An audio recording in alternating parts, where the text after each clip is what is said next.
La Sociedad Española de Radiodifusión presenta... Ser... ¡Viva la radio! Podcast. Siempre. Son las 10 de la noche, las 9 en Canarias. Paulo Milaneso, coordinador de emergencias de Médicos Sin Fronteras en Gaza. Buenas noches, Paulo. Hola, muy buenas noches, Aymar. Paulo, vosotros estáis a 3 kilómetros de la zona exacta en la que han caído las bombas israelíes que han matado a por lo menos 45 personas, la mitad de ellas mujeres y niños. ¿Cómo fue el momento? ¿Cómo lo vivisteis? Bueno, Aymar, nosotros aquí anoche vivimos una noche que fue un infierno. Forma parte de lo que estamos viviendo aquí, que es desgarrador, y la jornada de ayer fue terrible. Ya por la tarde hubo muchos bombardeos en la ciudad de Gaza y terminó concluyendo con lo que fue el ataque al campamento de las personas que estaban desplazadas.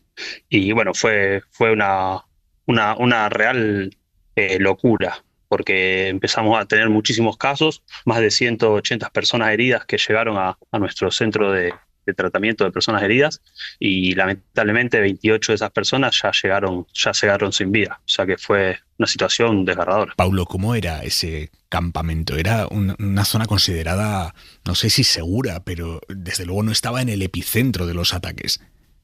Claro, estamos hablando de zonas, vamos a decir, rurales, a las afueras de la ciudad de Rafah. Son lugares donde la gente ya viene asentándose hace mucho tiempo, siguiendo los anuncios de las evacuaciones, y es gente que ya se ha desplazado por lo menos 5, 6, 10 veces. Entonces es gente que ya se está asentando con lo poco que le queda, no tienen capacidad de moverse, y estamos hablando de lugares en donde la gente no ha podido salir porque ya no tiene recursos. Entonces estamos hablando de gente extremadamente vulnerable, que está asentada en lugares en condiciones muy malas, y que encima no tienen capacidad de movilizarse. Estamos hablando de gente, muchos de ellos murieron calcinados porque el fuego fue prendiendo en las tiendas de campaña en las que malviven. Claro, hay mucha gente que llegó con quemaduras, gente que bueno, la mayoría de la gente que recibimos heridas era heridas por explosivos y quemaduras. Había gente con fracturas, gente que hubo que hacer amputaciones, gente que tenía heridas en diferentes órganos, y eso, gente que lamentablemente llegó muerta porque estaban completamente calcinadas. Es una situación desesperante y es una consecuencia más de lo expuesta que está la gente aquí en Gaza, porque no se puede considerar ningún lugar seguro en Gaza. Paulo, son civiles. Exacto. Estamos hablando de mujeres y de niños. Nosotros estamos trabajando no solo en Rafah, en diferentes lugares de Gaza.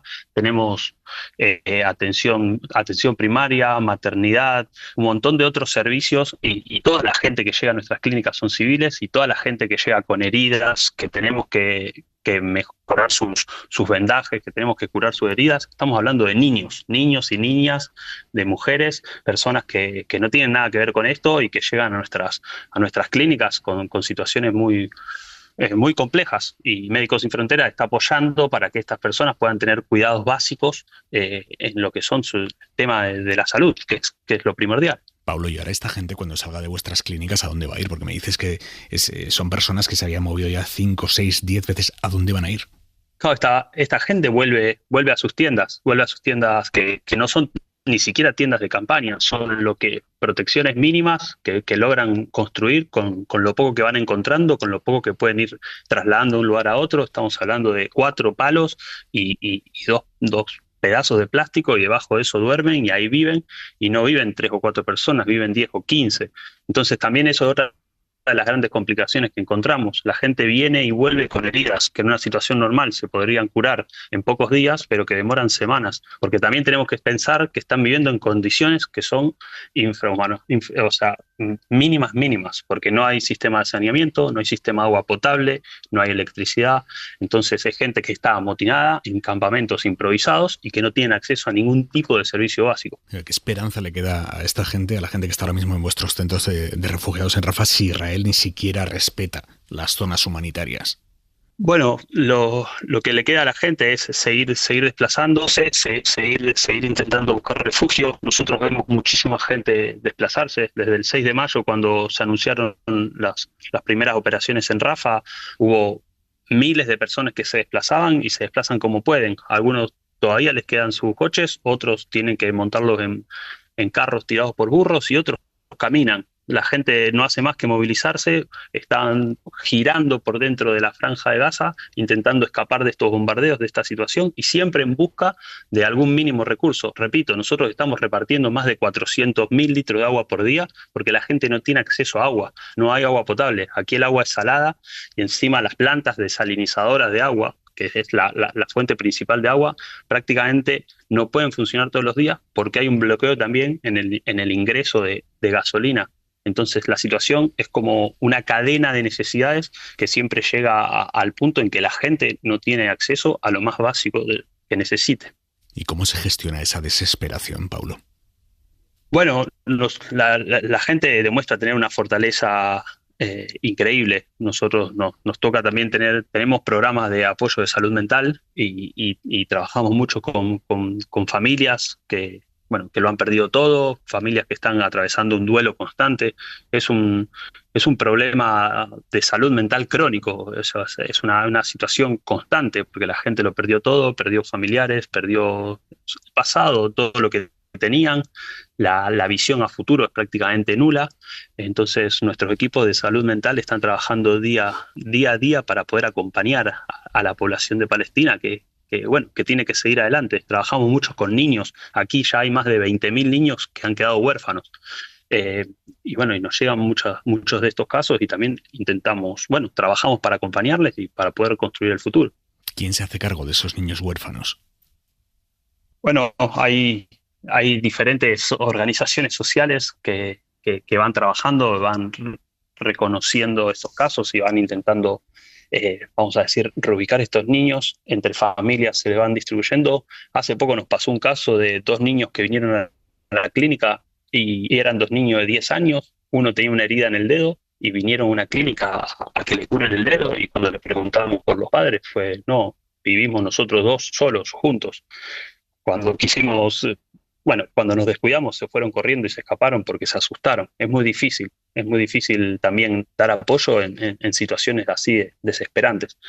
Los niños están solos y intentamos ayudar al máximo, pero es complicado. Paulo, si el ataque sobre Rafah se agrava, ¿vosotros vais a poder seguir trabajando en la zona? A nosotros ya nos tocó cerrar clínicas en Rafah. Nosotros teníamos una clínica de atención primaria en Yagura, donde solo en 4 meses habíamos hecho 36.000 consultas de atención primaria. Eso ya lo cerramos. Otros servicios ya hemos tenido que trasladarlos a zonas más tranquilas o más seguras. Si esto sigue así, nosotros vamos a tener que salir, como va a tener que salir todo el mundo, y los servicios de salud se tienen que trasladar. Hoy por hoy en otras clínicas que hemos tenido que abrir para compensar lo de Rafah, ya tenemos más de 5.000 casos, consultas por semana. La situación se va poniendo cada vez más compleja, la situación es desesperante, la gente no tiene a dónde ir, la situación es muy, muy, muy, muy caótica. Paulo Milanesi, coordinador de Emergencias de Médicos Sin Fronteras en Gaza. Gracias, Paulo. Muchas gracias, Aymar. Un saludo.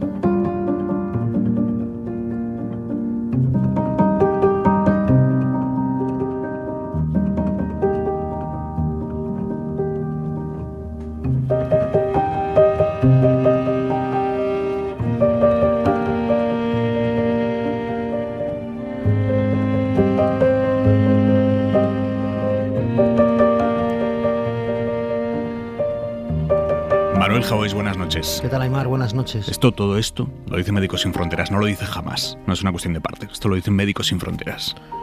Yo creo que hay un discurso mayoritario en buena parte de los defensores de todo, absolutamente todo lo que haga Israel, que no distingue si el discurso es de Hamas, si el discurso es de Médicos Sin Fronteras, si el discurso es de Cruz Roja. Cualquiera que señale la verdad de lo que está ocurriendo es directamente vinculado al terrorismo de Hamas, y esa es una de las desgracias de lo que está pasando.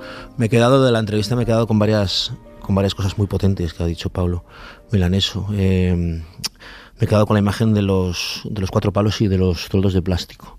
en los que malvivía esta gente, sin agua, sin comida, sin electricidad.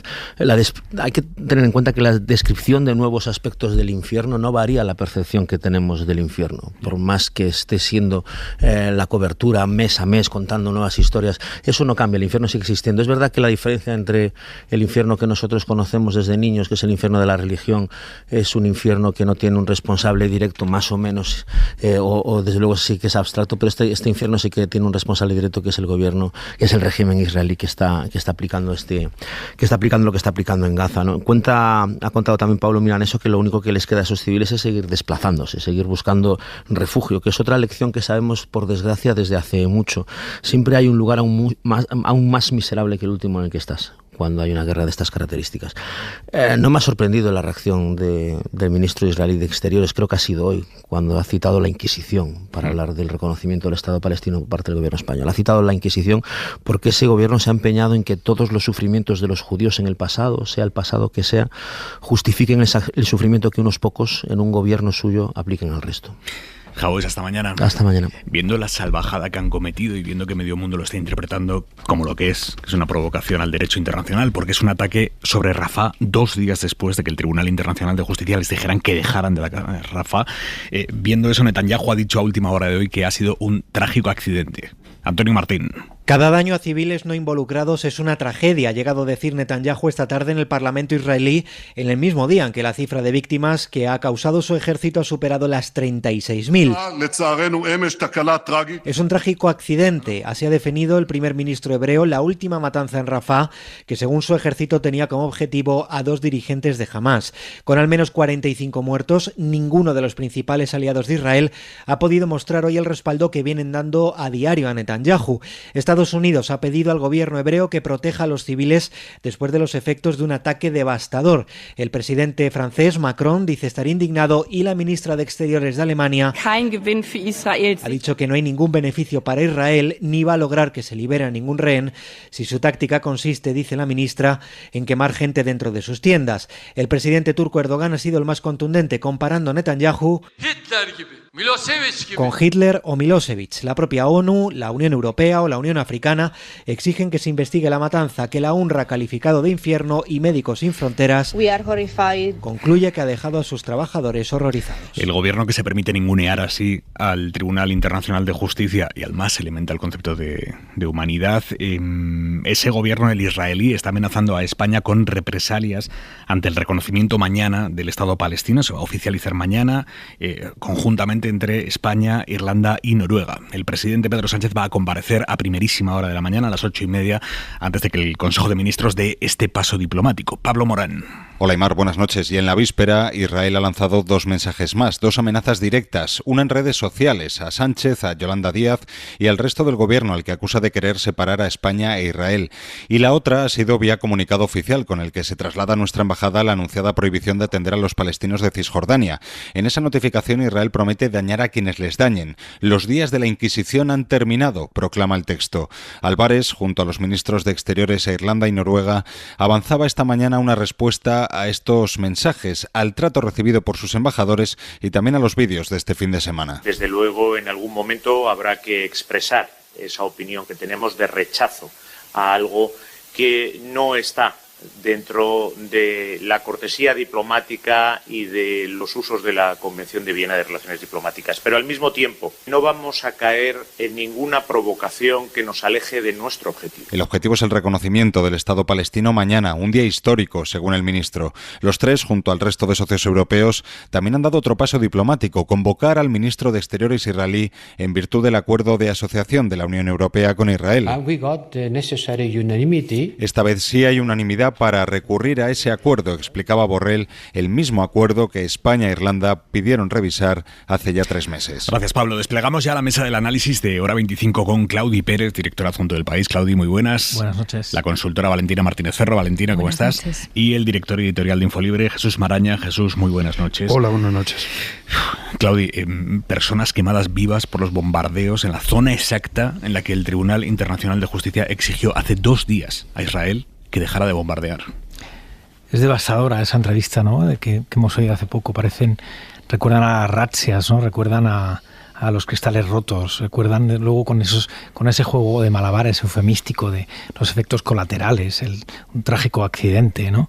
45 muertos, dice Reuters que hay niños degollados, pero sin decapitados, exacto. En fin, y luego las imágenes que hemos visto también, ¿no? Todo junto a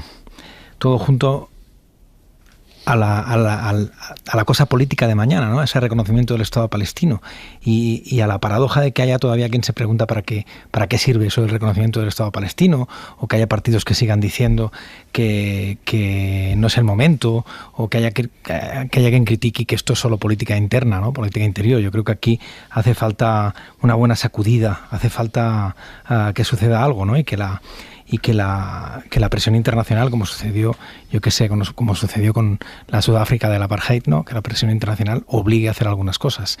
Cuando hay momentos como este, ¿no? De la razzia de esta noche, de cargándose un campamento que además está en una zona que decían que no iban a atacar, pues te remueve por dentro, ¿no? Te remueve por dentro todo. Valentina. Pues efectivamente nos ha dejado a todos un poco como sin palabras para poder condenar ya. Borrell lo decía, lo condeno de la manera más contundente, porque se te quedan las palabras un poco cortas, ¿no? Esta idea de gente condenada a vivir en un duelo constante, ¿no? Que no hay sitio donde puedan refugiarse porque no pueden estar seguros. Es verdad que, bueno, hasta Netanyahu lo ha reconocido, con lo cual pues creo que ya son demasiados errores como para seguir diciendo que esto es un trágico horror. Más.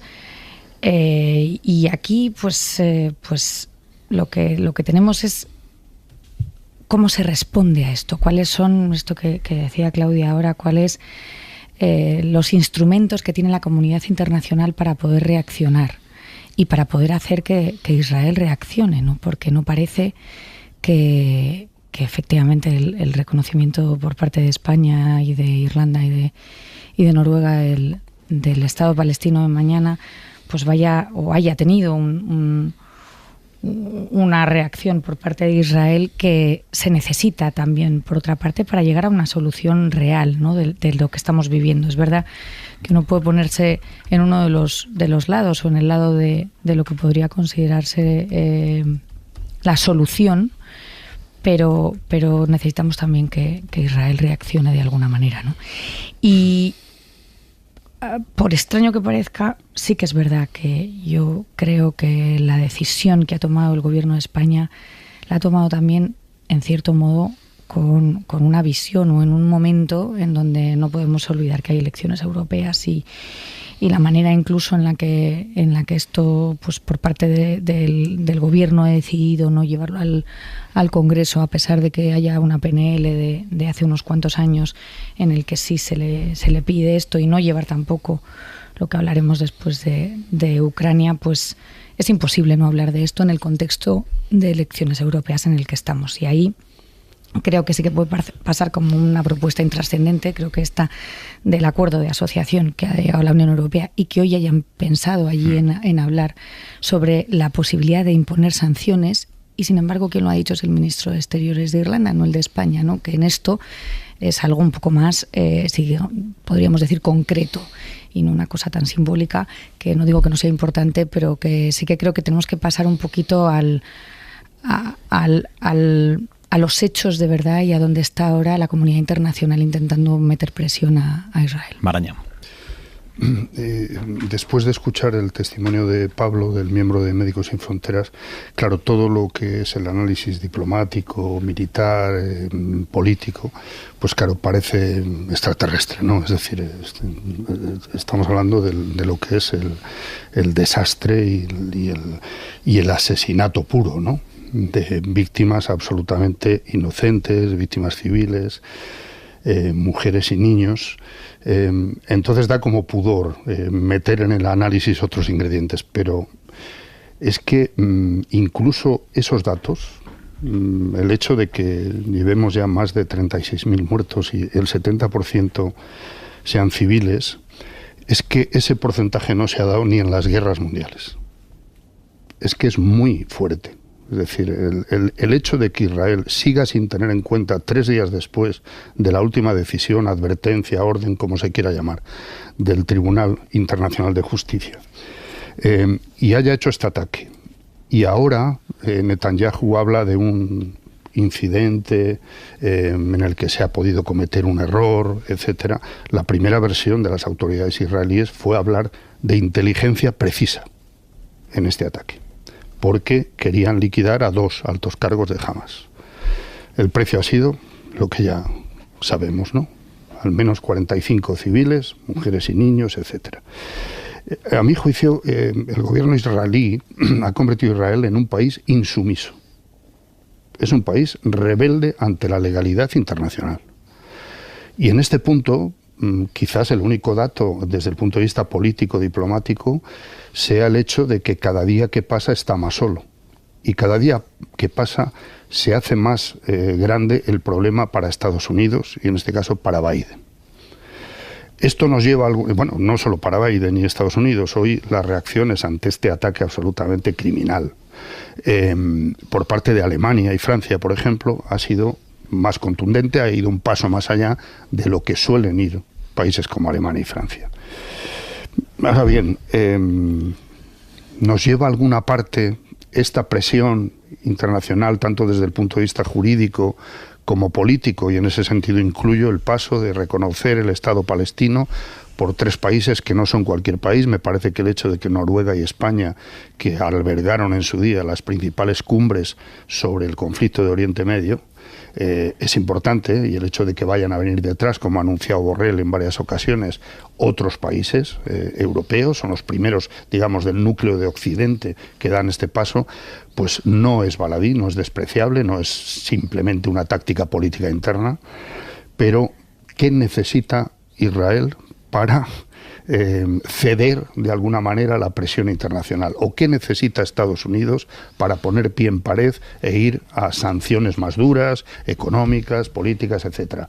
Yo no me atrevo a hacer vaticinios porque hemos vivido tal horror, y lo de hoy ha sido esas imágenes, ese testimonio que contaba Pablo, es tal horror que, bueno, Netanyahu está en una huida hacia adelante que cuesta pensar que vaya a frenarlo. Es muy llamativo como hoy, en un momento en el que ya hasta los aliados de Israel están diciendo esto es una salvajada, y hemos escuchado a la ministra de Exteriores Alemania, un país absolutamente pro-israelí, hemos escuchado a Annalena Baerbock, la ministra de Exteriores, diciendo es que esto no puede ser que quememos tiendas de campaña con civiles dentro, esto no tiene ningún sentido. Bueno, pues a pesar de eso, hoy hemos escuchado a una voz muy destacada del Partido Popular, el alcalde de Madrid, José Luis Martínez Almeida, que sabiendo ya lo que había pasado, sabiendo que había decenas de civiles muertos, calcinados, ha dicho, le han preguntado por la respuesta israelí a la intención del gobierno de reconocer el Estado palestino y por el anuncio del ministro de Exteriores israelí de que va a impedir que la embajada española dé servicio a los palestinos en Cisjordania. Y ha contestado Almeida: no pretenderá el gobierno de España que se pueda decir Israel está cometiendo un genocidio, del río al mar Palestina vencerá, como dijo Yolanda Díaz, que se produzca un reconocimiento del Estado palestino al margen de la Unión Europea y que Israel se tenga que quedar callada y tenga que asumir todo eso. Lo que no puede ser es que quienes provocan se hagan ahora los ofendidos, en referencia al gobierno de España. Y dice, Israel está luchando por su supervivencia frente a un grupo terrorista. Es que es absolutamente situarse en una realidad alternativa, que diría Trump, ¿no? Hechos alternativos. Claro. A ver, este argumento ya del 7 de octubre creo que quedó liquidado a los 10 días del 7 de octubre. Es decir, creo que no tiene sentido ya intentar acusar de no ser lo suficientemente contundentes en la condena de un ataque terrorista salvaje como fue el del 7 de octubre a cualquiera que critica la desproporción y la salvajada permanente que desde horas después viene ejecutando Israel en Palestina, en Gaza, por no irme más atrás, porque podríamos hablar de dónde viene este conflicto y todo lo que ha ocurrido antes, ¿no? Dicho esto, hay un argumento en el que se insiste mucho por parte de la oposición, del Partido Popular, respecto al reconocimiento del Estado palestino, y es algo que también ha citado algún otro dirigente internacional, que es esto de, oiga, no, el reconocimiento, sí, estamos de acuerdo, todos públicamente declaran estar de acuerdo con el reconocimiento de los dos estados, pero dicen no es el momento, porque entonces si llegamos a una negociación, perdemos, digamos, una baza principal en la negociación. Oiga, si estamos de acuerdo en el reconocimiento del Estado palestino y en este momento, a mi juicio, no puede ser más oportuno como presión también a Israel, y venimos, no lo olvidemos, de negociaciones de paz donde ya se reconocía por parte de la OLP, por ejemplo, al Estado de Israel. Es decir, que no partimos de cero, ¿no? Bueno, lo oportuno es decir, oiga, ya está, reconocemos los dos estados y a partir de ahí vamos a negociar cómo se ejecuta esto, que no es fácil. Cómo se aplica, cómo repartimos los territorios, cómo podemos convivir las poblaciones de dos estados como estos, etcétera, cómo se aplica el acuerdo que en su día se puso sobre la mesa sobre Jerusalén, etcétera. Pero el reconocimiento de los dos estados a estas alturas, seguir discutiendo si eso no es oportuno, a mí me parece un argumento francamente débil. Es aquello de San Agustín, ¿no? Hazme santo, pero ahora no. Ahora no, un poquito más adelante, cuando haya vivido un poco más. Yo creo que hay 2 o 3 razones que apunta Jesús, ¿no? Que son muy claras. Una es que el reconocimiento sirve para romper una inercia de 50 años que nos ha llevado hasta aquí, de políticas completamente fracasadas, una reacción abusiva de Israel a los ataques de Hamás, pero antes una deriva inaceptable en las ocupaciones. Y bueno, y esto tiene que romper esa inercia, pero luego también hay razones prácticas, que es cuando se empiece de verdad a negociar, pues bueno, pues empezará a negociar de una determinada manera, y el hecho de reconocer al Estado palestino tiene ahí un papel de jugar. Y luego está la vocación de efecto dominó que quieren tener tanto Irlanda como Noruega como España, que es que hay una docena de países, un buen puñado de países que votaron a favor del ingreso de Palestina en la ONU y que ahora pues tendrán que pronunciarse un día. Hoy Macron ha dicho que estaba indignado, ¿no? Macron es de mucho lirili y poco lerele, pero igual un día de estos tiene que dar un paso. Hay 3 países que lo han dado y es más que probable, sobre todo si vemos imágenes como las que hemos visto hoy, es más que probable que haya algún país más que se sume a la corta o a la media. Hombre, Claudi, es que, ¿sabes qué pasa? Que Macron tiene judíos y palestinos entre sus claro.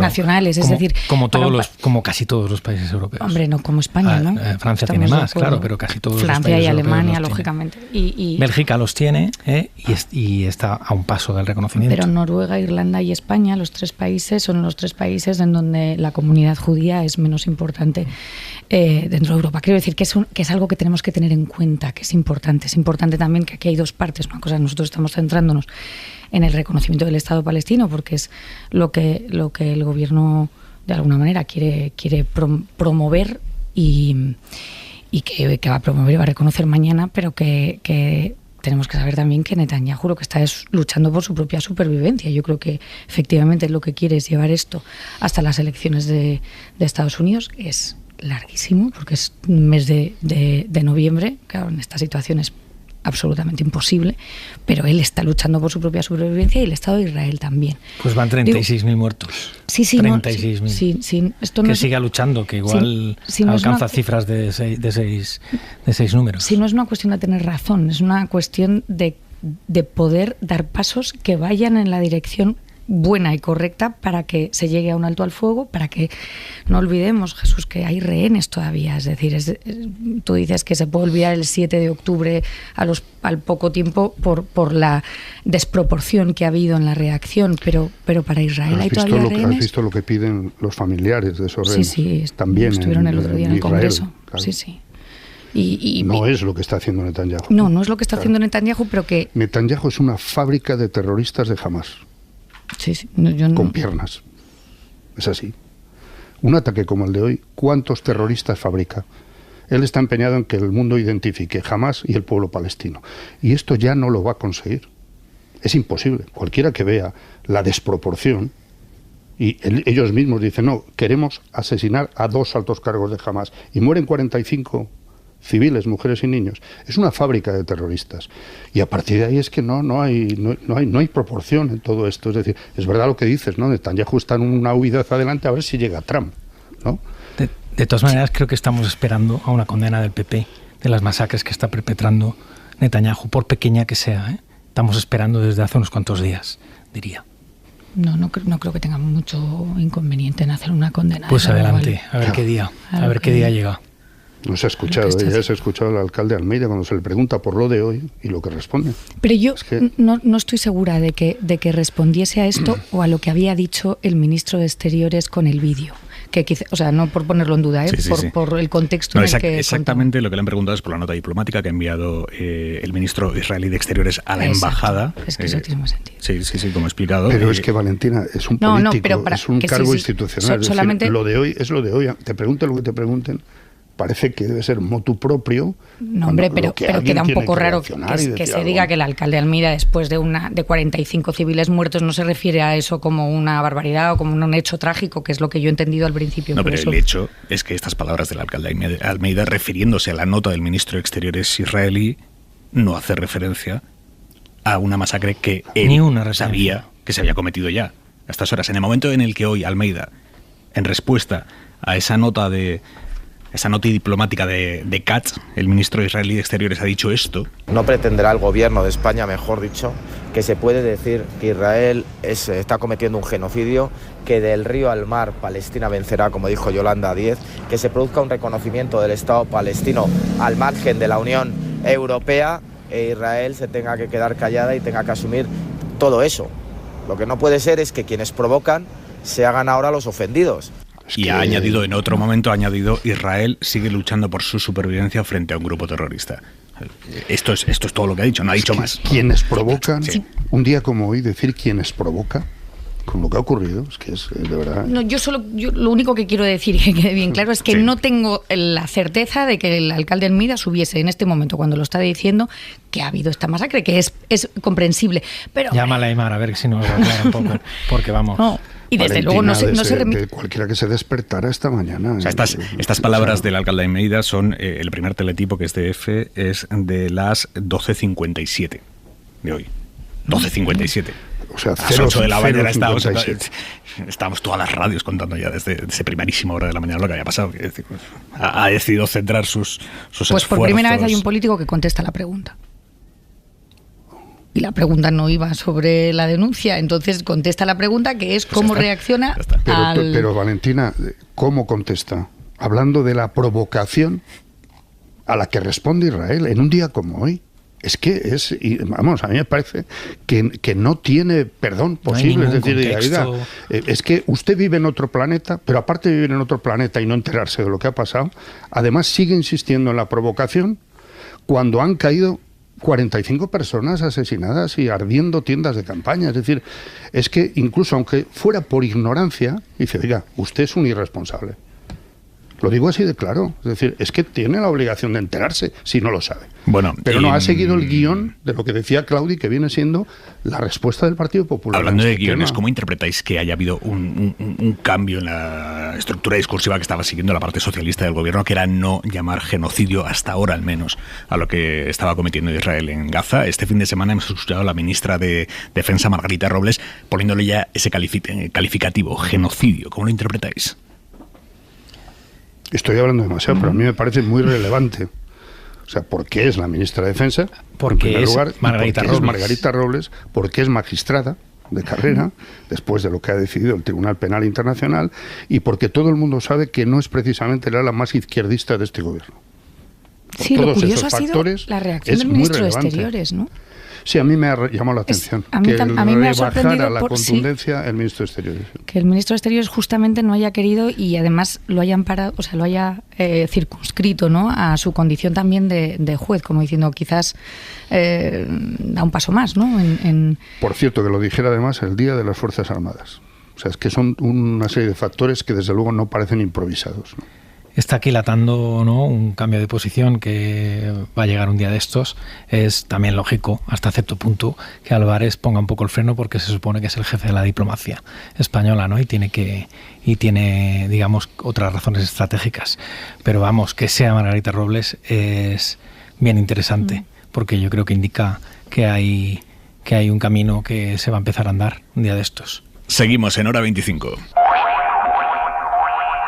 El presidente de Ucrania, Zelensky, ha despegado ya de España tras una visita fugaz de la que se lleva dos cosas relevantes. La primera, un compromiso de país al que han puesto voz el rey Felipe VI y el presidente Pedro Sánchez. Ucrania sabe que seguirá contando con España y confiamos que con el resto de sus socios internacionales durante el tiempo que sea necesario. Es que vamos a estar con Ucrania todo el tiempo que haga falta hasta que se garantice su libertad, su integridad territorial y se respete su soberanía nacional. Durante el tiempo que sea necesario, todo el tiempo que haga falta. Aquí hay un compromiso de país. Y lo segundo que se lleva Zelensky de esta visita es un acuerdo de seguridad por el cual España se compromete a dar armas a Ucrania por un valor récord de 1.100 millones de euros en lo que queda de año. Isabel Villar. Sí, España nunca ha donado tanto armamento a ningún país. Se trata de una aportación sin precedentes, aunque no se detalla qué tipo de material de guerra va a entregar el Gobierno en virtud de ese nuevo acuerdo de seguridad, acuerdo que Sánchez y Zelensky han firmado en Moncloa. España no ha sido débil cuando había que tomar decisiones muy importantes a nivel político. Estoy agradecido por vuestra ayuda de seguridad tan importante para Ucrania y especialmente por los sistemas de defensa antiaéreos y los misiles para ellos. Muchas gracias, Pedro, por ello. España seguirá donando misiles Patriot, según ha dicho Sánchez en respuesta a esto que decía Zelensky. El presidente español ha explicado que lo que además solicita el ucraniano son las plataformas para hacer los lanzamientos de esos misiles. Ha dicho Sánchez que eso lo están hablando con el resto de aliados. En todo caso, tu visita a España nos permite reiterar nuestro firme compromiso en todos los ámbitos con Ucrania. Ámbitos como el de la estabilidad económica o la reconstrucción, según pone en el acuerdo, donde España también se compromete a facilitar la integración de Ucrania en la Unión Europea y en la OTAN. El texto tendrá una vigencia de 10 años, la aportación española se revisará anualmente y garantiza que nuestro país contará con la capacidad para defender al pueblo ucraniano. Además, incluye la colaboración con la industria de defensa nacional que fabricará munición para las tropas de Zelensky. Acuerdo que el socio de gobierno del PSOE, Sumar, quiere que pase por el Congreso. No dicen lo que votarían ellos, pero piden que se pronuncie en la Cámara Baja. Ernest Urtasun. Queremos instarle al Partido Socialista a trasladar ese acuerdo al Congreso de los Diputados para que sean las Cortes Generales las que valoren con toda la información, porque evidentemente esto se ha hecho con total falta de transparencia. Pero Sánchez ha cerrado la puerta, dice que no es necesario que el acuerdo pase por la Cámara Baja. Es un memorándum de entendimiento, no es necesario pasarlo por el Congreso de los Diputados. No es un tratado internacional. Así ha respondido Sánchez en rueda de prensa antes de irse con Zelensky de la Moncloa al Palacio Real a un almuerzo con los reyes, donde Felipe VI ha prometido que España trabajará para que Rusia pague por sus crímenes y ha exigido a Putin que ponga fin a su guerra de agresión. Trabajaremos sin cesar para que la paz que tanto merece y necesita su pueblo se consiga cuanto antes. El rey ha tenido además con Zelensky un gesto muy poco usual. Lo ha recibido en Barajas al aterrizar a pie de pista en la que ha sonado el himno de Ucrania. Así ha empezado el viaje del presidente Zelensky a España y lo ha terminado esta tarde con una visita en el Congreso, donde Armengol le ha enseñado las marcas de los disparos del 23F, del intento del golpe de Estado, mientras le decía menos mal que triunfó la democracia. Tras verse con Armengol y Pedro Rollán, el presidente del Senado, Zelensky ha tenido reuniones con los portavoces de algunos grupos parlamentarios, algunos, no todos. Esa reunión va a ser utilizada como un lavado de cara democrático para una decisión totalmente antidemocrática como la que ha tomado el presidente del Gobierno y el Gobierno de España, aumentando ese gasto militar sin pasar por el Congreso. Esto ha dicho Yone Belarra de Podemos. Ni este partido, ni Esquerra, ni Bildu, ni el BNG se han reunido con el presidente ucraniano. Por parte del PP apoyan el envío de armas a Ucrania, pero afean a Sánchez que no informe al Congreso. Martínez Ferro, como experta en política internacional y diplomacia, tu análisis de la relevancia de la visita y del acuerdo de seguridad firmado entre España y Ucrania. La visita muy relevante y creo que prueba clarísimamente pues la buena relación entre el presidente Zelensky y por parte de Ucrania y el gobierno español. Es la segunda vez que en campaña electoral se produce, porque en julio del año pasado estuvo el presidente Sánchez en Ucrania, justo en el hoy estaba aplazada, sí, pero hace una semana. Esto siendo el país que más gas ha comprado a Rusia en el último año. Es decir, dicho esto, lo que prueba es claramente la buena relación que hay por parte de los ucranianos. Y creo que es muy, muy relevante lo que se ha hecho hoy en Madrid, el memorándum de entendimiento. Y muy relevante lo que se ha destacado ya, que es esa idea del tiempo que haga falta. Y eso conecta con la importancia de hacerlo, ya que es un memorándum de entendimiento que va a durar 10 años, a pesar de que se prorrogue o se acuerde cada uno de los años, el hecho de que no se lleve al Parlamento y, por tanto, la imagen internacional tan extraña de un gobierno en esto, con una fortaleza tan importante a la hora de tomar esa decisión y de decir que lo vamos a hacer por el tiempo que haga falta, que no se pueda decir que es el gobierno al completo quien asume ese compromiso, y además que no se quiere mostrar la fortaleza que ese acuerdo tendría en el Congreso, porque independientemente de que no sean los grupos de la coalición quienes lo apoyan, sí tendrían el apoyo del Partido Popular, porque se ha dicho, lo ha dicho el presidente del Partido Popular. Y entonces, esto sí que sorprende, porque yo creo que no sabría cuánto decir si lo que se quiere mostrar con eso es precisamente que en aquello, tanto que clamamos todos por una política de Estado en política exterior,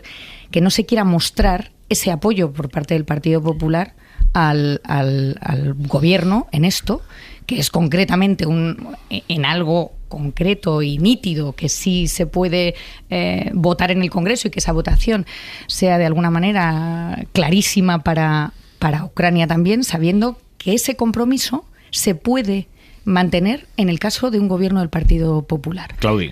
Yo creo que lo más importante, lo fundamental del día de hoy es que el acuerdo escenifica que hay un apoyo rotundo, ¿no? El tiempo que haga falta, recuerda el Whatever It Takes de Mario Draghi, ¿no? Todo lo que haga falta. Que hay un apoyo rotundo, que son 1.100 millones, que es el acuerdo más ambicioso que ha firmado España de esta tipología, y que nadie o casi nadie cuestiona que España tiene que seguir apoyando a Ucrania, ¿no? Y no puede desmarcarse de lo que han hecho los socios europeos y los socios de la OTAN. Y luego, por otro lado, hay que decir que Sumar, yo creo que tiene razón planteando la falta de transparencia de la parte socialista del gobierno, y hay que decir que el PP también tiene razón pidiendo un debate en el Congreso. Al no pasar por el Congreso, Sánchez pretende evitarse una nueva exhibición de las diferencias con Sumar y el debate y pretende también evitarse el debate con un PP que está convirtiendo cada uno de los debates, cada sesión, en un memorial de agravios hiperbólico e interminable. Lo cual no quita que, bajo mi punto de vista, es un gran déficit democrático hurtarnos este tipo de debates. Por mucho que, siguiendo la ley, ahí el reglamento y lo que sea, no haga falta. Yo creo que no hay que hurtarle al Parlamento la posibilidad de debatir sobre esto. Habría que hacerlo. Jesús. Bueno, siempre es bueno, yo creo, la posibilidad de debatir, ¿no? en el Congreso, y de que haya la máxima transparencia. Es verdad que no tiene obligación el gobierno de llevar esto al Congreso. No hay un envío de tropas. Es verdad. No tiene la obligación, y desde el punto de vista político, y tal como está el clima político, no solo con la oposición, sino también con la debilidad en torno a los propios socios, en época electoral además, ¿no? Pues entre otras cosas sentaría un precedente que a partir de ahí, claro, tú tienes que llevar también cualquier decisión entonces sobre Gaza, por ejemplo, ¿no? Estás obligado, y ahí sí que no hay posibilidad de acuerdo ninguno con la oposición en este momento, ¿no? Pero tendrías mayoría de gobierno. Teóricamente sí, pero digo, bueno, quiero decir, como no tienes la obligación, entiendo que desde el punto de vista político el gobierno esquive esa obligación. Sin embargo, a mí sí me parecería interesante que tuviéramos todos los datos, entre otras cosas por lo que viene después. Es decir, que todo presupuesto que va a la cuestión militar, a la cuestión exterior, sale de alguna parte. Y por lo tanto, las cuentas finales nos interesan a todos, porque imagino que habrá que pasar de una cesta a otra, ¿no? Esto tiene que ver con, respecto a la campaña de las elecciones europeas, con el gran debate que hay sobre el tema de defensa y seguridad de la Unión Europea, ¿no? Y por último, señalar lo interesante que es la letra pequeña de este memorándum, porque yo he recordado también la tensión internacional y entre socios de Occidente, de Europa, etcétera. ¿Os acordáis? Por la reconstrucción de Irak, de las empresas que querían el negocio de la reconstrucción. Y en este memorándum hay letra pequeña sobre compromisos respecto a las empresas españolas que van a colaborar posteriormente. Pero ya tenemos empresas incluso que están colaborando claro. Ahora, porque la reconstrucción la están haciendo a la vez que están... Sí, lo digo en el sentido de que esto no solo es gasto militar, sino es también inversión en ese sentido, una apuesta de futuro por no sé cómo decir, y de presente incluso, es que ya está... Por incómodo que sea, cuando estamos hablando de una guerra, pero en toda guerra luego viene la reconstrucción. Y en este tipo de acuerdos es relevante que se señale el compromiso por parte de Ucrania de contar con las empresas españolas para infraestructuras, para transporte, para todo tipo. Ahí España se está colocando, perdona que te interrumpa, igual que se colocó con la presencia de Nadia Calviño al frente del BEI, que va a ser una de las instituciones fundamentales en la etapa de la reconstrucción que ojalá llegue pronto. A mí me parece que es muy importante también destacar lo que el propio Zelensky ha destacado, que es que todo esto lleve a resultados específicos. Y parte de la noticia que estábamos contando decía esa petición de ellos de pedir las plataformas de lanzamiento. Si les das los obuses y no tienen plataformas de lanzamiento para mandarlos, pues es... Y esto, yo estuve en Ucrania a los 6 meses de la guerra, en agosto del año 22, a los 6 meses. Y ahí nos estaban pidiendo buses y aquellos famosos Leopard que habíamos prometido, que luego dijimos que sí, que no. Y tardamos más de un año en enviar, y muchas veces lo que enviábamos era cosas que no podían utilizar precisamente por mandarlas desacopladas. Así que sí que creo que es muy importante que esto lleve a resultados específicos, que los anuncios son muy bonitos, y por eso esa idea que he lanzado yo de hacerlos durante la campaña electoral. Sí, además en aquella ocasión eran, si no recuerdo mal, Leopard que existían y no estaban, pero estaban obsoletos. Ahora se van a mandar al parecer. Y ahora, y además se fabrican, ahora el compromiso es de fabricar. En 30 segundos les hablamos de Miguel Frontera, que es uno de los tipos que durante meses se dedicó a intentar destrozarles la vida a Pablo Iglesias y a Irene Montero. Hoy ha quedado visto para sentencia el juicio a Miguel Frontera. Hora 25. Aimar Bretos. Hoy se ha celebrado el juicio a uno de estos tipos que durante meses se dedicaron a liderar el acoso contra Pablo Iglesias e Irene Montero frente a su casa, cuando ambos eran vicepresidente y ministra del gobierno de España. Una turba de ultraderechistas se dedicó a hacerle la vida imposible a la familia, con 3 hijos pequeñísimos, día a día frente a su casa, con la inestimable cobertura y difusión de varias páginas web, pseudomedios que azuzaban el acoso y el amedrentamiento. En el caso de este señor del que les hablaba, Miguel Frontera, de este imputado, Pablo Iglesias cuenta cómo el día de su cumpleaños, Frontera saltó el perímetro de la casa y le dijo: felicidades, hijo de puta. El fiscal pide para él 3 años de cárcel y una multa de 13.800 euros. Bueno, pues incluso hoy, cuando estaban llegando al juzgado, un grupo de ultras se ha dedicado a insultar a Iglesias y a Montero. Uno de ellos ha llegado a gritarle al ex vicepresidente del gobierno de forma muy violenta: a ti me gustaría encontrarte a solas, a ti.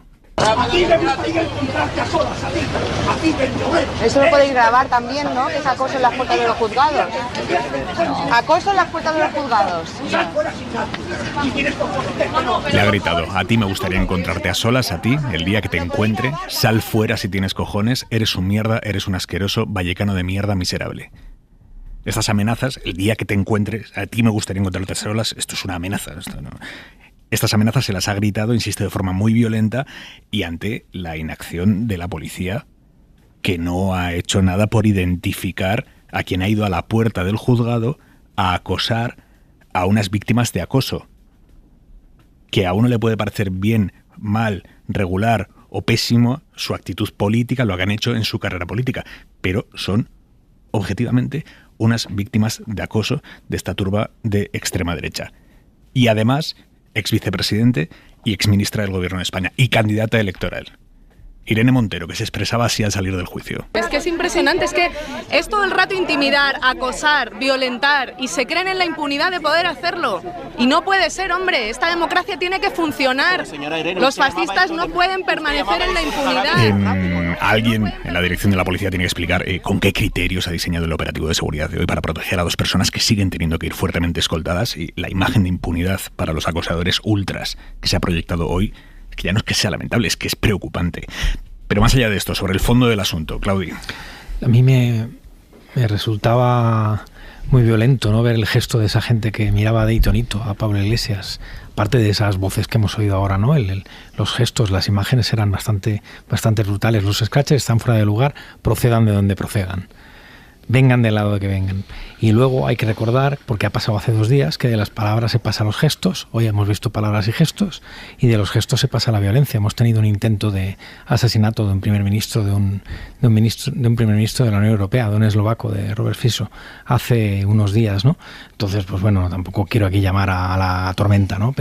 Pero estamos viendo demasiadas veces este tipo de cosas que son abominables. Valentina. Sí, vamos.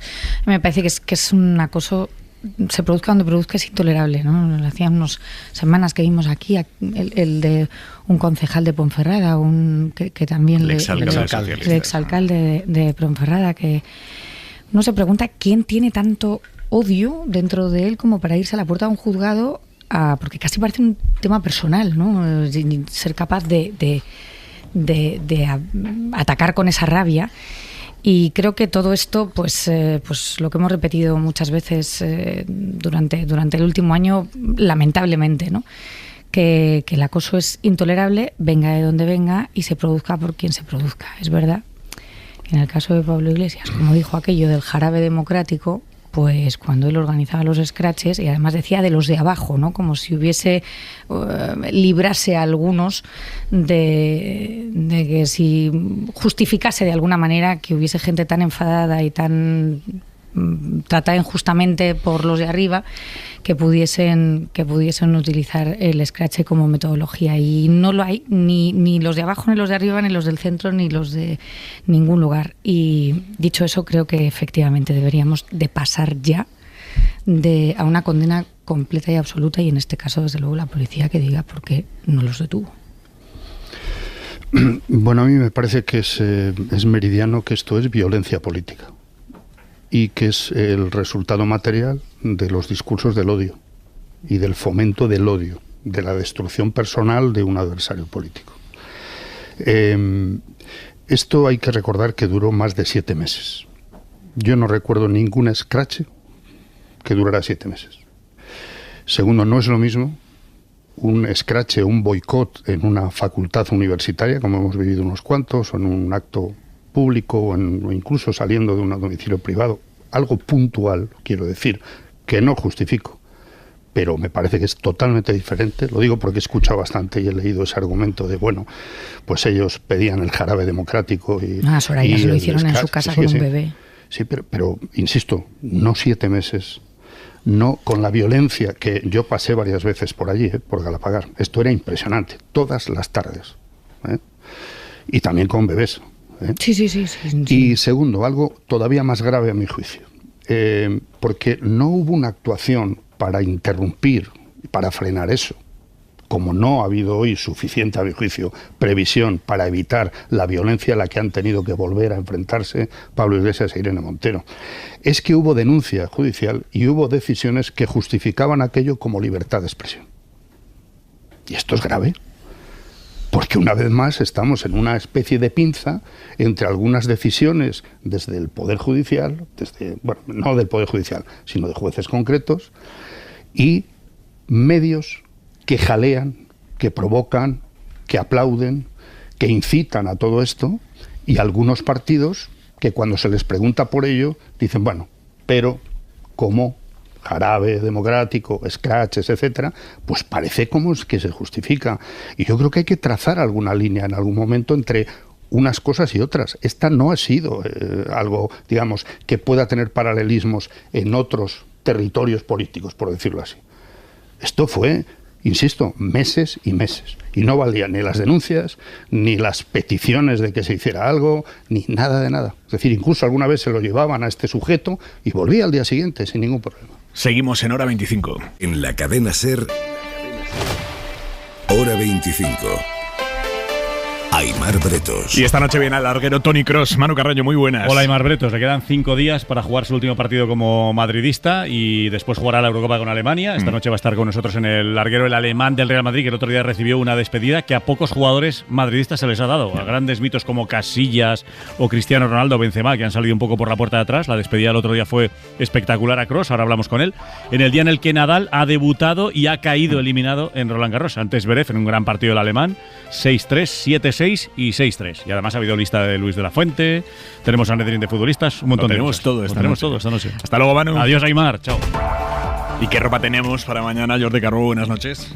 Buenas noches. Hoy más que ropa vamos a recomendar una acción muy típica por el verano en muchos pueblos de Andalucía, y es la de sacar la silla a la calle y respirar el fresco, porque a esta hora En Córdoba, por ejemplo, por encima de los 25 grados, 27, 28, y esto se repite en prácticamente todo el Valle del Guadalquivir.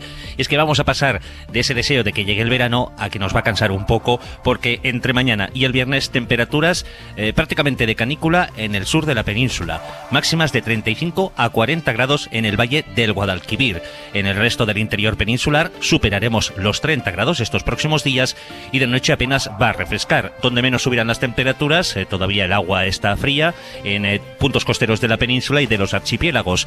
A destacar que mañana tendremos nubes en el Mediterráneo con algo de lluvia en Castellón y Valencia, poca cosa. En general va a hacer mucho sol la mayor parte de la jornada. Hasta mañana, Jordi. Que vaya bien, adiós. Hora 25. Aimar Bretos.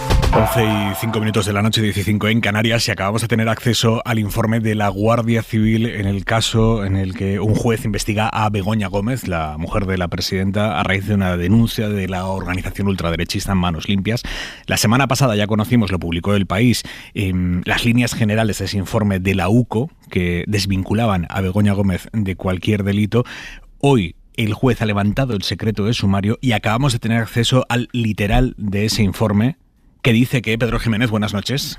¿Qué tal, Aimar? Buenas noches. Pues el informe desmonta los bulos de la denuncia del pseudosindicato Manos Limpias. Ese es el principal titular que se extrae del informe que la UCO ha entregado al juez, que está investigando la actividad profesional de la mujer del presidente del gobierno en base precisamente a esa denuncia. Recordamos, Aimar, que eran 8 titulares de prensa. Ya hemos venido contando estos últimos días que había una noticia falsa, que era esa subvención pública que habría recibido Begoña Gómez.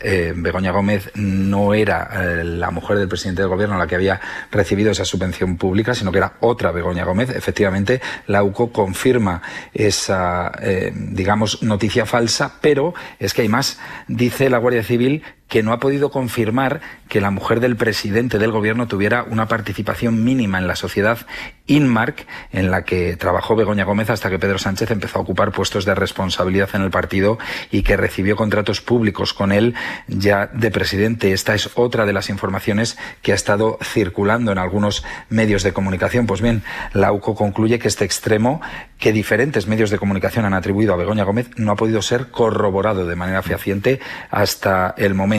Otra noticia falsa dice que Juan Carlos Barrabés no ha montado el máster de Begoña, que es otra de las afirmaciones que se incluyen en esa denuncia de Manos Limpias. Y por último, una más, Juan Carlos Barrabés es el empresario que pone en contacto a Begoña Gómez con Globalia. La Guardia Civil dice que este extremo no se ha podido comprobar. Sobre Juan Carlos Barrabés, este empresario es sobre el que gira esta investigación. Aimar está citado a declarar el próximo viernes, día 7 de junio, por 2 adjudicaciones públicas que recibió de Red.es. Pues bien, la UCO examina, estudia, investiga, escudriña esas 2 adjudicaciones y concluye que no hay delito. Dice de Barrabés que tiene una dilatada trayectoria profesional vinculada al mundo empresarial, que ha recibido 99 adjudicaciones entre 2015 y 2024 por importe de 24 millones de euros. Que es verdad que la empresa Innovanext, que es la que recibe estas 2 adjudicaciones, es la que más dinero público recibe, pero los agentes concluyen que Red.es ha seguido los mismos criterios de valoración que siempre han estado vigentes en estos 2 procesos administrativos, que no hay ningún tipo de relación entre Begoña Gómez y los cargos de Red.es que intervinieron en esos expedientes y que por lo tanto no puede atribuir ningún hecho, ninguna actuación delictiva a las personas investigadas. Y respecto de las cartas de recomendación, pues recuerdan que han sido, Aimar, una treintena, entre ellas el Ayuntamiento de Madrid, que por cierto también ha adjudicado dinero público a la empresa Innovanext del empresario Juan Carlos Barrabés. La otra pata de la investigación, las ayudas, el préstamo a Globalia como consecuencia de la pandemia. La UCO dice que solo hay 2 eventos públicos en los que coinciden Begoña Gómez y el CEO de Air Europa, que son 2 actos públicos anteriores a la pandemia y que por lo tanto no se puede deducir que de esos encuentros se haya empezado a gestar en esos encuentros un delito de tráfico de influencias. Pedro, gracias. Buenas noches. A 2 semanas de las elecciones europeas, Feijóo está haciendo unos malabarismos argumentales de primer nivel para justificar por qué en España ataca ahora muy duro a Vox, mientras a nivel europeo abre la puerta a entenderse con la valedora de Vox en Italia, que es Giorgia Meloni. Hoy ha estado Feijóo en Onda Cero, ha insistido en su intento por diferenciar entre dos extremas derechas. La extrema derecha, digamos, aseadita, que es la que él considera europeísta, y la extrema derecha mal, con la que él no pactaría porque, dice, es antieuropeísta. Pero dentro de esa extrema derecha con la que él no pactaría, mete a Vox, que es el partido con el que ha pactado los gobiernos autonómicos y municipales de media España. La verdad es que, francamente, es un lío hasta de explicarlo. Pero extrema derecha bien, extrema derecha mal. El criterio, que una es europeísta y la otra no.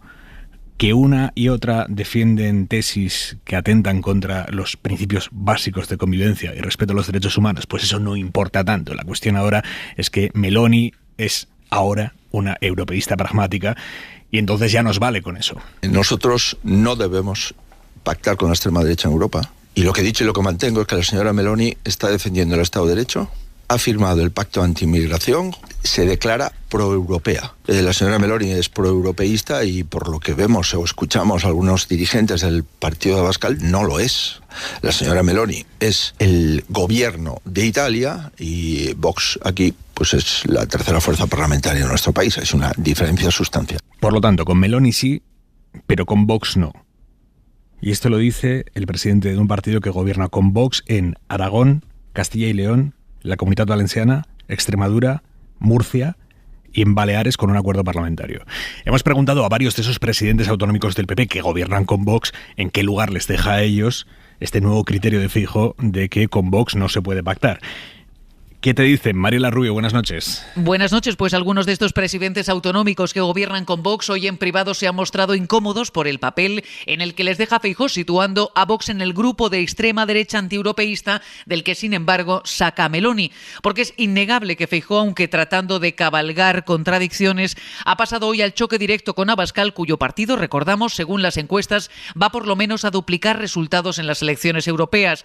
Y no solo ha sido Feijóo quien ha cargado hoy duramente contra Vox, también ha sido Aznar y su fundación FAES, que en un editorial titulado La corrupción del conservadurismo ha acusado a los de Abascal de boicotear la alternativa al sanchismo con su modelo populista. En este contexto, y hace solo unos minutos, el líder popular insistía en el cuerpo a cuerpo con Abascal, esta vez respondiendo a las críticas del líder de Vox, que llamó despectivamente romería a la concentración de ayer del PP contra la amnistía. Que los partidos del gobierno nos critiquen, lo puedo entender. Ahora, lo que me llama la atención es el menosprecio de Vox. Sí puedo asegurar que el Partido Socialista está encantado. Ellos sabrán cuál es el objetivo de Vox. Si facilitarle las cosas al Partido Socialista o defender España. Yo no compito por la oposición, yo compito por el cambio. La estrategia de los últimos días de Génova está desconcertando a algunos sectores del partido que creen que abrir la puerta a pactar en Europa con Meloni solo beneficia al PSOE y que la estrategia de atacar a los de Abascal solo beneficia a Vox. A ver, Valentina, ayúdanos a entender qué está pasando. Yo te lo explico, pero vamos, facilísimamente, aunque te parezca que no es así. Para empezar, si consideramos lo que ha dicho el presidente Feijóo una incongruencia con lo que ha hecho así, tendríamos que considerar que lo que piensa el presidente del gobierno sobre Meloni también lo sería, porque no sería la aliada natural. Y quiero recordar que en abril del año pasado el presidente Sánchez se fue a ver a Meloni y exhibieron, esto por todas las portadas de los periódicos, una enorme sintonía. Y es que además se fue ni más ni menos que a pactar el pacto sobre el asunto más sensible de estos partidos de derecha extrema, de extrema derecha que hay en el Parlamento Europeo, que es la inmigración. Entre primeros ministros de dos países que comparten muchísimos intereses. Claro. Y ahora, orgánicamente, entonces, entre líderes de partidos políticos, que es de lo que estábamos hablando esta noche. No, pero líderes de partidos políticos, que es a su vez, es que Meloni no puede disociarse de que es a la vez primera ministra de Italia.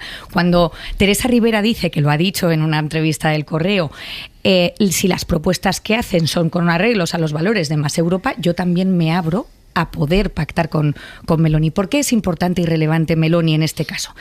Que es, en Europa hay dos partidos radicales, ¿no? Está ECR, los conservadores, donde está Meloni y donde está Vox, y el otro partido que son los Identidad y Democracia, en donde digamos que está Alternativa por Alemania, Le Pen, por eso Le Pen le ha hecho le ha lanzado el lazo hoy a Meloni. Estos dos partidos, si se unen en después de las elecciones europeas, podrían llegar a formar el segundo grupo de la Eurocámara. Es necesario para poder ser presidenta de la Comisión Europea, es necesario que te vote la mayoría del Parlamento Europeo. Si estos dos partidos se unen, podrían tener una minoría de bloqueo. Eso significa que necesitaría todo el mundo que Meloni, su partido, que va a ser la ganadora de las elecciones en Italia, no se alíe dentro de este grupo mayoritario. Y ahí es donde viene la importancia de von der Leyen, la importancia del Partido Popular Europeo y la importancia del Partido Popular Español, que no puede negarse a poder cerrar un acuerdo que es necesario justamente para que este no sea el segundo partido de la Eurocámara. Por eso es relevante. Entonces, justamente lo que sorprende es que intentando ayudar a que no sea la extrema derecha quien sea el segundo partido de la Eurocámara, lo que estamos haciendo es elevar la tensión para que, ya sabemos que los socialistas y liberales y verdes se van a hundir. Esto es un hecho. Ahora tenemos estos dos grandes partidos y el Partido Popular de los del Partido Popular Europeo, que podría ser la primera fuerza de la Eurocámara. Fijo, es un dique de contención de la extrema derecha, aunque no sepamos verlo. Bueno, desde luego en España no lo dudes, por eso precisamente por eso gobierna con Vox en 5 comunidades autónomas. No, estamos hablando de las elecciones europeas. Ah, vale. En las elecciones europeas, todo aquel que quiera, y él lo ha dicho bien claro, por eso se ha apoyado sobre el antieuropeísmo. Lo que separa a estas fuerzas es si son proeuropeas o no. Pero Meloni, todos sabemos, porque Meloni ha cerrado con Pedro Sánchez, con Scholz, con Macron, es decir, hoy es una líder europea, no hay nadie que pueda decir lo contrario. Para ser sencilla la explicación, Valentina, es complicadísimo, te parece. Pero yo estoy seguro que los oyentes son mucho más listos que todos nosotros. Gracias. Eso no tengas dudas. Eso no tengas dudas. Estoy seguro de que ahora lo han entendido y lo que saben es que tienen que votar al PP si no quieren. Que todos nosotros. Mira, yo primero, interesante es el lapsus que ha tenido Feijóo al hablar del pacto anti-inmigración. Cuidado. Es un lapsus que convendría examinar. Segundo, yo me siento incapaz de seguir la línea de coherencia respecto a las elecciones europeas y respecto a Meloni por parte de Feijóo y del PP. Porque, a ver, el sábado el mensaje principal que dio Feijóo en uno de sus actos fue realmente lo que justifica todo lo demás, que fue: hay que votar el 9 de junio para echar a Sánchez, ¿vale? Cada vez que entra en otro territorio de debate respecto a Europa y lo que está pasando en Europa, ahí yo creo que está lleno de contradicciones y de pasos adelante y atrás en los discursos de Feijóo. Pero me interesa más lo que nos jugamos todos detrás de eso, ¿no? Y el jueves en Bruselas lo que trasladaban en horas antes del debate entre los candidatos y lo que ocurrió en el propio debate cuando se le apretaba a von der Leyen sobre este tema y sobre la relación con Meloni, era la preocupación, tú has dado los datos, sí. Sobre, si el ascenso que se prevé de la ultraderecha es el que se vaticina, yo no me atrevería a decir que es un hecho el hundimiento de socialistas, liberales y tal, que haya un descenso. Pero es muy importante saber cuánto. Es decir, es como las encuestas aquí en España, que de una brecha importantísima, pues hemos pasado a... yo no lo sé. Pero en todo caso, y termino ahí, Milei tapó gran parte de lo más importante que ocurrió en la cumbre de extremas derechas que se produjo en Madrid. Y ahí hubo un mensaje importante que preocupa mucho en Bruselas, que es el de Orbán, porque de alguna manera simboliza ese viaje de estas extremas derechas que en distinto grado empezaron siendo antieuropeístas y han terminado con el mensaje que dio literalmente Orbán, que fue: vamos los patriotas a ocupar Bruselas. A ocupar Bruselas. Es que es muy importante esto, de la manera que sea, con la influencia que puedan tener, pero claramente para torpedear la Unión Europea. Por eso es importante que no tengan minoría de bloqueo, eso es pero en todo caso, entonces lo metemos dentro, y se dice bienvenido. Claudi. A ver, yo alucino. ¿Cómo los vamos a meter dentro? ¿Es al revés? Yo me pregunto ¿qué europeísmo defiende Giorgia Meloni? El de tener centros de refugiados fuera de la Unión Europea para echar a los tíos que vienen. Con otros 13 Estados miembros que lo han pedido, ojo. Son 13 Estados miembros que lo piden y hay 27 en la Unión Europea. ¿Ese es el europeísmo de Giorgia Meloni? Es el europeísmo que quieres tú y que quiere Feijóo. El que firmó con el presidente Sánchez el pacto de migración, turismo, y está bastante más de acuerdo con el presidente Sánchez en Ucrania que todos los socios de coalición de gobierno. ¿Qué europeísmo quiere? ¿El de los blancos cristianos que defiende una vez tras otra? ¿El de hacer con los medios públicos lo que ha hecho ya con la RAI? ¿El de llevar a juicio a los profesionales independientes, a los intelectuales? Yo no sé, ¿qué soberanía quiere ceder Meloni? Pero es que nosotros no vamos a votar a Meloni. Quiero decir, nosotros digo los españoles. Aquí lo que estamos dilucidando es el futuro que va a tener la Eurocámara. Ojalá no estuviésemos hablando de que estos grupos son los grupos que tienen una tendencia al alza en las elecciones europeas, pero es que lamentablemente de lo que estamos hablando es de eso. Ya, Claudio, y terminas. Yo quería terminar con... Antes hemos oído lo de Vox. En el editorial de Vox de hoy empieza de una manera brillante, dice el editorial. Santiago Abascal y Donald Trump posaron juntos hace pocos meses, dejando testimonio gráfico de su sintonía política. Exactamente igual, por cierto, que Santiago Abascal y Alberto Núñez Feijóo, que también posaron en Colón no hace tanto y que han posado en 5 gobiernos autonómicos y medio. Entonces, vimos a Meloni hace poco en un mitin de Abascal en el País Valenciano.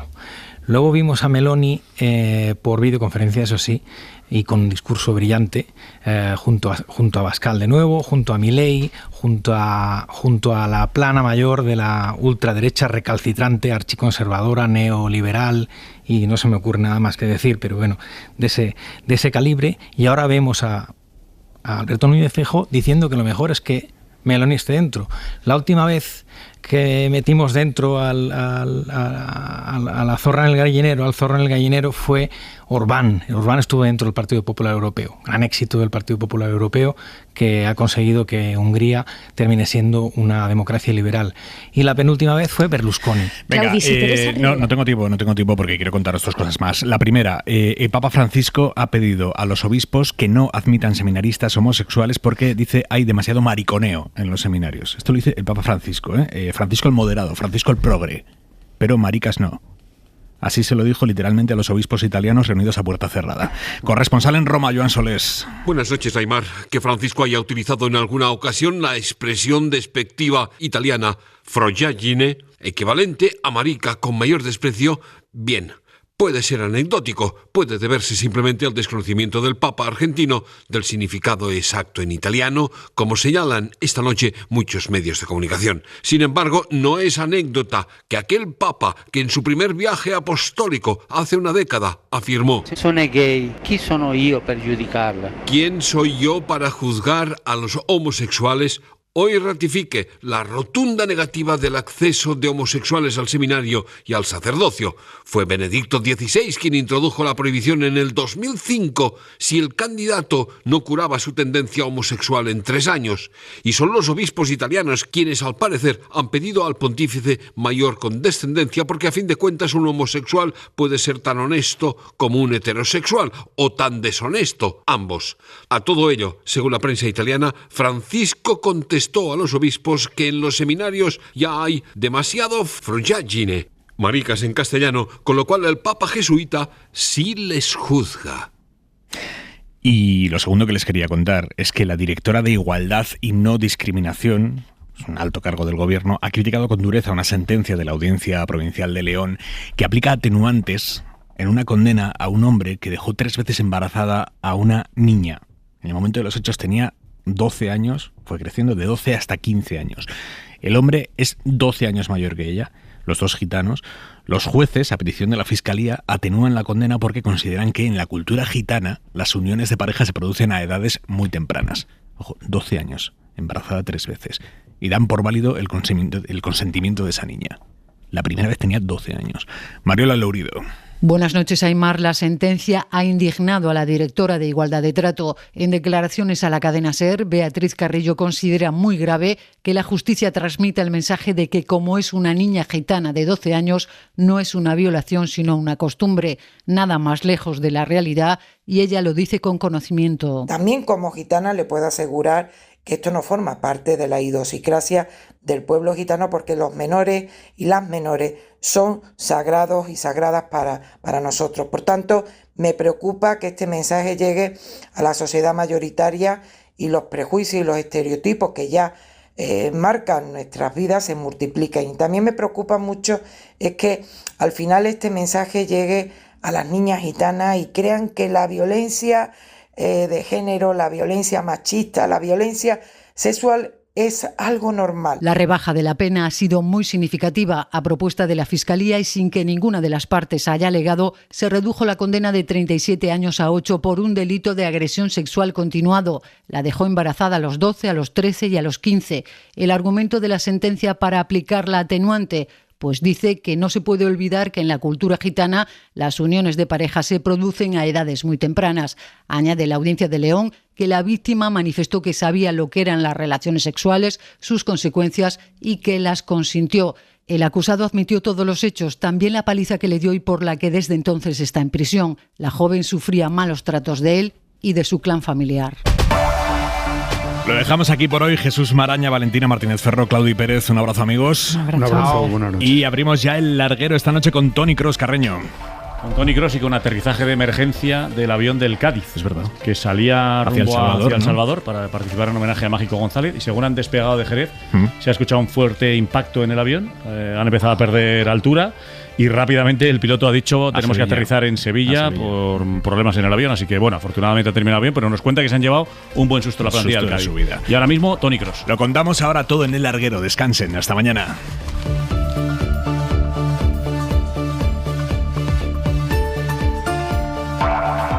Hora 25, con Aimar Bretos.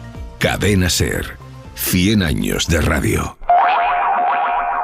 Para no perderte ningún episodio, síguenos en la aplicación o la web de la SER, Podium Podcast o tu plataforma de audio favorita.